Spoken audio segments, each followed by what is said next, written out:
রোদ্রে আমি একেবারেই চৌচির, ঠিক আছে।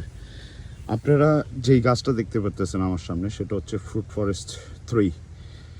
যথেষ্ট বাণিজ্যিক সম্ভাবনাময় একটা গাছ।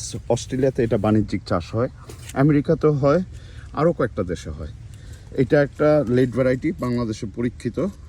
আমার বাগানে গত বছর অগাস্টের মাঝামাঝি থেকে সেপ্টেম্বরে ফল পাকছে, তো এই বছরও আবার ফলন হয়েছে। এবং প্রলিফিক বিয়ারিং বলতে বোঝাচ্ছি আপনি 2.5 বছর একটা গাছে ফলন দেখেন, ঠিক আছে। আমি যদি পিছের থেকে আসি, যথেষ্ট ফলন, ঠিক আছে। আমি খুব আশাবাদী ফ্রুট ফরেস্ট 3 বাংলাদেশে আমের যাত্রায় একটা নতুন সূচনা করবে বাণিজ্যিক জাতে।